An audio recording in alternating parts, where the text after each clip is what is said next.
तो जय हिंद दोस्तों, एक बार फिर से स्वागत है आपका अभिजीत जीएस एक्सप्लोर सेंटर में। तो चलिए दोस्तों, इसमें जो हम वीडियो लेकर आए हैं दोस्तों 80 जो कि मोस्ट वीवीआई जो कि एक तरह से साइंस का विज्ञान का जो कि क्वेश्चंस को हमने कैलकुलेट करके रखा है दोस्तों, जो कि मैट्रिक बोर्ड एग्जामिनेशन 2024 के लिए जो कि महत्वपूर्ण क्वेश्चंस होंगे दोस्तों।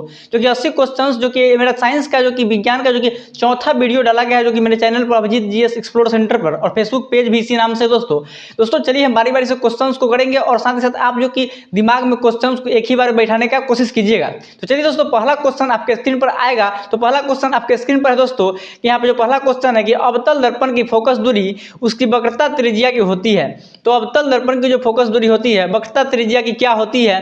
तो एक का हो जाएगा ऑप्शन नंबर हो जाएगा बी, यानी कि आधी होती है। तो आप फॉर्मूला देखे होंगे कि F बराबर R/2 फॉर्मूला होता है। तो उसी फॉर्मूला से आप समझ सकते हैं कि जो अवतल दर्पण की जो फोकस दूरी होती है दोस्तों, वो वक्रता त्रिज्या की एक तरह से एक का बी हो जाएगा, यानी कि आधी होती है। तो यहाँ पे दूसरा नंबर क्वेश्चन है कि नेत्र लेंस की फोकस दूरी कम हो जाने से कौन सा दृष्टि दोष होता है? तो नेत्र लेंस की फोकस दूरी कम हो जाने से जो दृष्टि दोष होता है दोस्तों, वो 2 का हो जाएगा ए, यानी कि निकट दृष्टि दोष होता है। तो चलिए हम तीसरा नंबर समझते हैं कि लघु पतन के समय परिपथ में विद्युत धारा का मान होता है। तो लघु पतन के समय जो कि परिपथ में विद्युत धारा का जो मान होता है दोस्तों, 3 का हो जाएगा सी, यानी कि बहुत अधिक बढ़ जाता है। तो चलिए अगला क्वेश्चन है चौथा नंबर कि निम्नलिखित में से कौन सा पद विद्युत परिपथ में विद्युत शक्ति को निरूपित नहीं होता है? तो यहाँ पे जो दिया गया है कि कौन सा पद जो है विद्युत परिपथ में विद्युत शक्ति को निरूपित नहीं करता है। तो यहाँ पे 4 का ऑप्शन नंबर आपका सही हो जाएगा बी होता है, जो कि IR²। तो IR² जो है दोस्तों, वो विद्युत शक्ति का जो कि कोई फॉर्मूला नहीं होता है, जो कि एक तरह से बी यहाँ पे जो कि सही आंसर हो जाएगा, जो कि एक तरह से विद्युत परिपथ में जो कि विद्युत शक्ति को निरूपित नहीं करता है। तो ऑप्शन नंबर ए में दिया गया है I²R, जो कि एक तरह से जो विद्युत शक्ति का एक तरह से जो फॉर्मूला में आता है, VI भी आता है विद्युत शक्ति के फॉर्मूला में, V²/R भी आता है, जो कि डी में दिया गया है। तो अब 4 का हो जाएगा सही आंसर आपको IR²। तो 4 का बी हो जाएगा, जो कि विद्युत परिपथ में विद्युत शक्ति को निरूपित नहीं करता है, ऐसा कोई फॉर्मूला नहीं है। तो यहाँ पे अगला क्वेश्चन 5वां नंबर है कि अभिनेत्र लेंस की फोकस दूरी में परिवर्तन किया जाता है। तो अभिनेत्र लेंस की फोकस दूरी में क्या परिवर्तन किया जाता है? तो 5 का हो जाएगा सी, यानी कि पक्षमाभी मांसपेशियों द्वारा। तो 6 नंबर यहाँ पे क्वेश्चन दोस्तों कि निम्न में से कौन सा ऊर्जा स्रोत सौर ऊर्जा के व्युत्पन्न नहीं है? तो यहाँ पे जो कौन सा ऊर्जा स्रोत है दोस्तों, सौर ऊर्जा के व्युत्पन्न नहीं, यानी सौर ऊर्जा के माध्यम से संचालित नहीं होता है। तो 6 का हो जाएगा ऑप्शन नंबर सी, यानी कि नाभिकीय ऊर्जा। तो चलिए अगला क्वेश्चन दोस्तों 7वां नंबर क्वेश्चन हम समझते हैं कि खिलौनों में किस सेल का उपयोग होता है? तो खिलौनों में किस सेल का उपयोग होता है दोस्तों? तो 7 का ऑप्शन नंबर हो जाएगा ए, यानी कि सूखा सेल।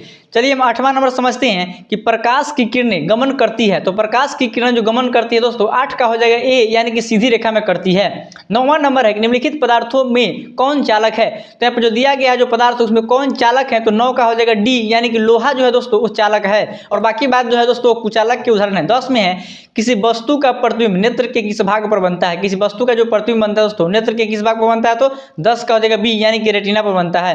11 में है कि निम्नलिखित में से किसका उपयोग लेंस बनाने के लिए नहीं किया जाता है? तो 11 का हो जाएगा यानी ऑप्शन नंबर सी, यानी कि पारा का जो इस्तेमाल होता है दोस्तों, वो लेंस बनाने में नहीं किया जाता है। तो यहाँ पे अगला क्वेश्चन है 12 नंबर, किसी माध्यम में प्रकाश की चाल 2 × 10⁸ मीटर प्रति सेकंड है। तो माध्यम का अपवर्तनांक है। तो माध्यम का हम अपवर्तनांक निकालते हैं दोस्तों। चलिए हम क्वेश्चन को सॉल्व करके देखते हैं। यहाँ पे सॉल्व करने वाला क्वेश्चन दोस्तों, तो यहाँ पे माध्यम का जो अपवर्तनांक है दोस्तों, माध्यम का अपवर्तनांक अगर हम निकालते हैं, माध्यम का अपवर्तनांक बराबर फॉर्मूला होता है जैसे दोस्तों कि एक तरह से जो हवा में प्रकाश की चाल, वायु में प्रकाश की चाल, वायु में प्रकाश की चाल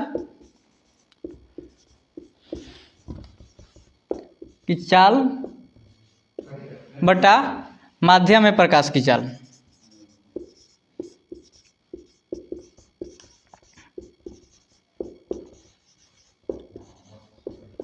तो यहाँ पे देखिए, तो वायु में प्रकाश की चाल आप जानते होइएगा कि होता है 3 × 10⁸ मीटर प्रति सेकेंड। और यहाँ पे जो दिया गया है दोस्तों कि माध्यम में प्रकाश की चाल जो दिया गया है, ऑप्शन में दिया गया है कि 2 × 10⁸ मीटर प्रति सेकेंड। तो यहाँ पे देख सकते हैं किस तरह से जो यहाँ पे जो माध्यम का जो अपवर्तनांक निकल कर आएगा दोस्तों, ए से तो कट जाएगा ये वाला, और 3 से 2 में भाग होगा, 3 से 2 में भाग होगा तो 1.5 हो जाएगा इसका सही आंसर। तो समझ सकते हैं किस तरह से यहाँ पे जो आप समझ चुके हैं दोस्तों। 12 का आंसर हो जाएगा आपका बी नंबर यानी 1.5। तो सॉल्व करके आपको हम बता दिए दोस्तों। चलिए अगला क्वेश्चन दोस्तों 13 नंबर कि विभवांतर का ऐसे मात्रक होता है। तो विभवांतर का जो ऐसे मात्रक होता है दोस्तों 13 का हो जाएगा बी यानी कि वोल्ट होता है। 14 नंबर क्वेश्चन दोस्तों किस वर्ण या किस रंग का तरंगधर सबसे बड़ा होता है। तो किस रंग का जो कि तरंगधर सबसे बड़ा होता है, तो 14 का हो जाएगा ए यानी कि लाल रंग का होता है।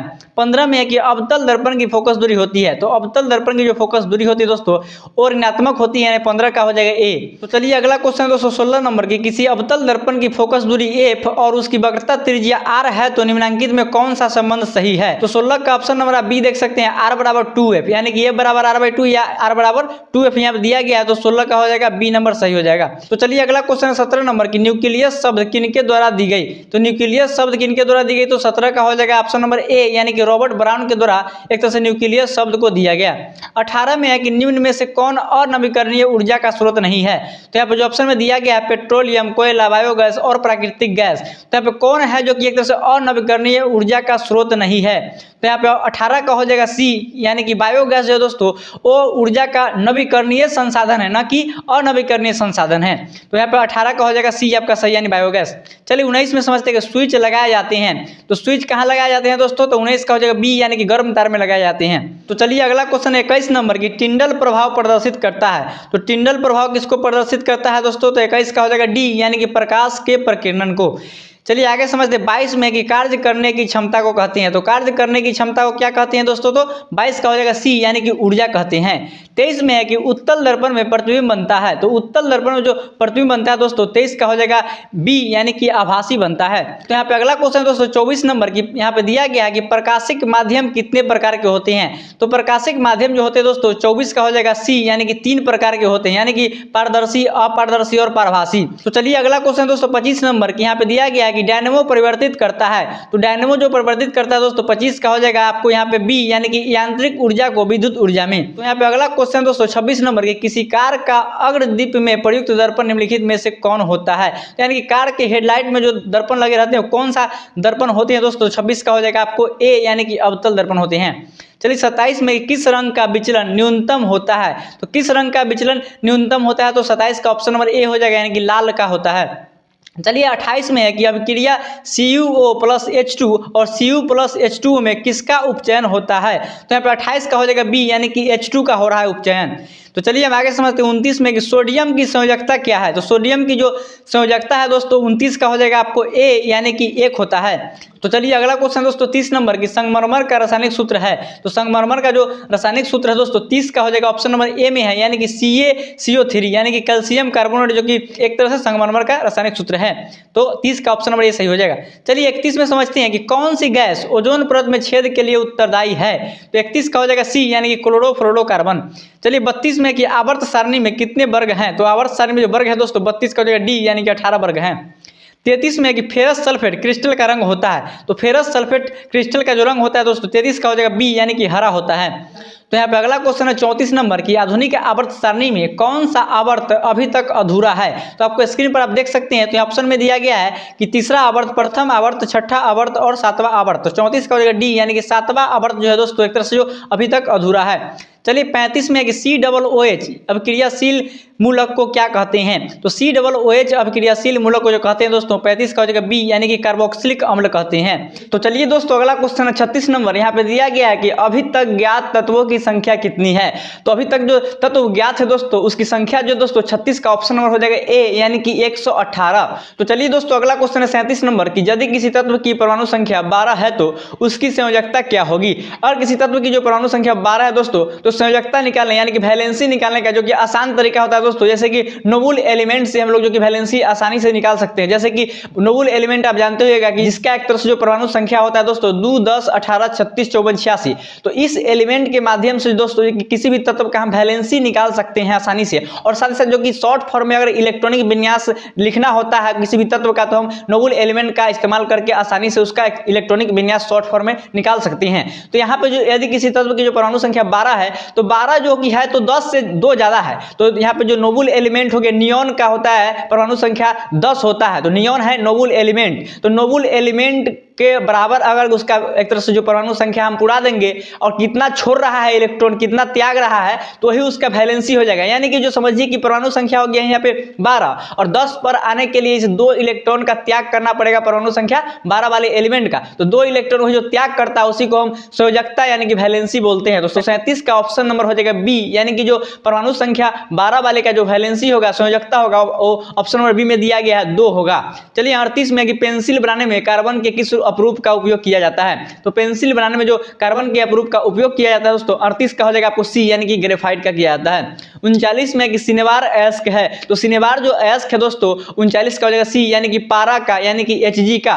चलिए आगे समझ दोस्तों 40 में है कि हीलियम परमाणु के बाहरी कक्षा में कितने इलेक्ट्रॉन रहते हैं, तो हीलियम परमाणु के बाहरी कक्षा में जो इलेक्ट्रॉन रहते हैं दोस्तों 40 का हो जाएगा ऑप्शन नंबर बी में दिया गया है, यानी 2 होते हैं। तो यहाँ पे हीलियम जो है दोस्तों इकलौता ऐसा जो कि नोबल एलिमेंट है जिसका बाहरी कक्षा में 2 इलेक्ट्रॉन रहते हैं। चलिए हम समझते हैं 41 में है कि असंतृप्त हाइड्रोकार्बन जिनमें कार्बन कार्बन परमाणु के बीच त्रिआबंध होते हैं वो कहलाते हैं। तो असंतृप्त हाइड्रोकार्बन जिनमें कार्बन कार्बन परमाणु के बीच त्रिआबंध यानी कि ट्रिपल बॉन्ड होते हैं तो कहलाते क्या है, तो 41 का हो जाएगा आपको बी, यानी कि एल्काइन कहलाते हैं। 42 में है कि ग्लूकोज के एक अणु में ऑक्सीजन के कितने परमाणु होते हैं, तो ग्लूकोज के एक अणु में ऑक्सीजन के कितने परमाणु होते हैं दोस्तों, तो 42 का हो जाएगा बी, यानी कि 6 होते हैं। तो ग्लूकोज का सूत्र आप जानते होइएगा C6H12O6, तो इसी फॉर्मूला से निकाल सकते हैं कि O6 है, तो यहाँ पे ऑक्सीजन के कितने परमाणु हो सकते हैं, तो 42 का हो जाएगा बी, यानी 6 होते हैं। 43 में शुद्ध जल का पीएच मान होता है, तो शुद्ध जल का जो पीएच मान होता है दोस्तों वो हो जाएगा ऑप्शन नंबर बी में दिया गया 7 होते हैं। तो यहाँ पे 44 नंबर क्वेश्चन है कि एक घोल नीले लिटमस पत्र को लाल कर देता है, तो नीले लिटमस पत्र को जो लाल करता है दोस्तों कैसा एक घोल होता है, तो अम्लीय घोल होता है। तो घोल का पीएच मान क्या हो सकता है, तो 44 का हो जाएगा ऑप्शन नंबर ए में दिया गया है 2, यानी कि जो पीएच अम्लीय जो होता है दोस्तों 7 से नीचे जिसका पीएच मान रहता है वो अम्लीय होता है। तो ऑप्शन में आप देख सकते हैं केवल 2 है ऑप्शन नंबर ए में जो कि 7 से नीचे है, तो 44 का ऑप्शन हो जाएगा ए, जो कि नीले लिटमस पत्र को लाल कर देता है। चलिए 45 में कि बेंजीन का अणुसूत्र क्या है, तो बेंजीन का जो अणुसूत्र है दोस्तों 45 का ऑप्शन हो जाएगा सी, यानी कि C6H6। चलिए आगे समझते हैं दोस्तों 46 में कि एथिल अल्कोहल का IUPAC नाम क्या है, तो एथिल अल्कोहल का जो IUPAC नाम है दोस्तों 46 का हो जाएगा आपको बी, यानी कि एथेनॉल। चलिए 47 में कि CnH2n निम्नलिखित में से किसका समान सूत्र है, तो CnH2n जो सूत्र है दोस्तों वो 47 का हो जाएगा बी, यानी कि एल्कीन का। चलिए 48 में कि लोहे की परमाणु संख्या क्या है, तो लोहे की जो परमाणु संख्या है एटॉमिक नंबर दोस्तों 48 का हो जाएगा बी, यानी कि 26 होते हैं। चलिए 49 में कि स्टेनलेस स्टील में लोहा एवं कार्बन के अलावे अन्य तत्व रहते हैं, तो स्टेनलेस स्टील में जो कि लोहा और कार्बन के अलावे जो तत्व रहते हैं दोस्तों 49 का हो जाएगा सी, यानी कि निकेल और क्रोमियम रहते हैं। चलिए 50 में कि पीतल क्या है, तो पीतल जो है दोस्तों एक मिश्र धातु है, यानी कि 50 का सी हो जाएगा। चलिए 51 में एक निम्नांकित यौगिकों में कौन अम्ल है, तो निम्नांकित यौगिकों में जो अम्ल है दोस्तों 51 का हो जाएगा बी, यानी कि H2SO4 जो कि एक तरह से सल्फ्यूरिक अम्ल है, और बाकी बात जो ऑप्शन दोस्तों अम्ल नहीं है। चलिए 52 में है कि निम्न में से कौन विस्थापन अपक्रिया का एक उदाहरण है, तो यहाँ पे ऑप्शन नंबर देख सकते हैं आपको सी में देख सकते हैं Fe+CuSO4 और राइट में हो जाता है FeSO4+Cu, तो यहाँ पे Cu का जो कि एक तरह से विस्थापन हो रहा है, तो यहाँ पे 52 का हो जाएगा सी। चलिए अब 53 में समझते हैं कि सिल्वर क्लोराइड का रंग होता है, तो सिल्वर क्लोराइड का जो रंग होता है दोस्तों वो होता है डी नंबर, यानी श्वेत होता है। तो चलिए अगला क्वेश्चन है 54 नंबर की निम्नलिखित में लवण कौन है, तो लवण जो है दोस्तों ऑप्शन नंबर आप बी में देख सकते हैं दोस्तों NaCl जो है दोस्तों वो लवण है, यानी कि सोडियम क्लोराइड। चलिए अगला क्वेश्चन है 55 नंबर की निम्न में कौन अलैंगिक जनन की विधि है, तो अलैंगिक जनन की जो विधि है दोस्तों ऑप्शन नंबर ए में दिया गया विखंडन, बी में है मुकुलन, सी में है द्विखंडन और डी में है इनमें से सभी, तो 55 का हो जाएगा डी, यानी कि इनमें से सभी। चलिए 56 में कि रंध्र का मुख्य कार्य क्या होता है, तो रंध्र का जो मुख्य कार्य है दोस्तों 56 का हो जाएगा डी, यानी कि गैसों का विनिमय एवं बाष्पोत्सर्जन। और रंध्र कहाँ पाए जाते हैं दोस्तों पौधे में, तो पौधे के पत्तियों में पाए जाते हैं। 57 में है कि इनमें से किसकी उपस्थिति के कारण रक्त लाल दिखाई देता है, तो किसकी उपस्थिति के कारण रक्त लाल दिखाई देता है दोस्तों, तो 57 का हो जाएगा आपको सी, यानी कि हीमोग्लोबिन। और 58 में है कि पौधों और पशुओं की कोशिकाओं का वैज्ञानिक अध्ययन क्या कहलाता है, तो पौधों और पशुओं की जो कोशिकाओं का वैज्ञानिक अध्ययन कहलाता है दोस्तों 58 का हो जाएगा बी, यानी कि कोशिका विज्ञान। चलिए 59 में है कि एक कोशिकीय शैवालों में जल का परिवहन होता है, तो एक कोशिकीय शैवालों में जो जल का परिवहन होता है दोस्तों 59 का हो जाएगा आपको सी, यानी कि विसरण द्वारा। तो यहाँ पे अगला क्वेश्चन है दोस्तों 60 नंबर की अमीबा अपना भोजन कैसे पकड़ता है, तो अमीबा जो है दोस्तों अपना भोजन कैसे पकड़ता है, यानी कि कैसे अंतर्ग्रहित करता है, तो 60 का हो जाएगा आपको सी, यानी कि कूटपाद उत्पाद द्वारा। तो यहाँ पे अगला क्वेश्चन है 61 नंबर दोस्तों कि निम्न में से कौन पिट्यूटरी ग्रंथि से निकलने वाला हार्मोन है। तो पिट्यूटरी ग्रंथि से जो निकलने वाला हार्मोन दोस्तों 61 का हो जाएगा ए यानी कि वृद्धि हार्मोन। तो यहाँ पे अगला क्वेश्चन दोस्तों 62 नंबर की ऑक्सिन है। तो ऑक्सिन क्या है दोस्तों, तो ऑक्सिन एक तरह से एक हार्मोन है यानी कि 62 का हो जाएगा ए यानी कि ऑक्सिन क्या है तो हार्मोन है। चलिए 63 में कि एक नर हार्मोन है। तो नर हार्मोन इसमें कौन है, एड्रीनालिन, थायरोक्सिन, एस्ट्रोजन और टेस्टोस्टेरोन। तो यहाँ पे समझ सकते हैं यहाँ पे 63 का हो जाएगा डी यानी कि टेस्टोस्टेरोन जो है दोस्तों जो कि एक तरह से नर हार्मोन है। तो यहाँ पे अगला क्वेश्चन दोस्तों 64 नंबर की चिपको आंदोलन किससे संबंधित है। तो चिपको आंदोलन जो संबंधित है दोस्तों वो 64 का हो जाएगा आपको ए यानी कि वन संरक्षण से। तो यहाँ पे 65 नंबर क्वेश्चन है कि कार्बन डाइऑक्साइड एक गैस है। तो कार्बन डाइऑक्साइड कैसा गैस है दोस्तों, तो 65 का हो जाएगा आपको बी यानी कि ग्रीन हाउस गैस है। 66 में कि इनमें से कौन अपमार्जक के उदाहरण है। तो अपमार्जक का मतलब होता है दोस्तों यानी कि मृत जीव को खाने वाले जीव जो होते हैं उसे हम अपमार्जक बोलते हैं। तो 66 का ऑप्शन में आप देख सकते हैं सी में है बाज, कौवा, लोमड़ी, चील, सूक्ष्मजीवी। तो ये सभी जो कि एक तरह से अपमार्जक के उदाहरण यानी कि ये मृत जीव को खाते हैं।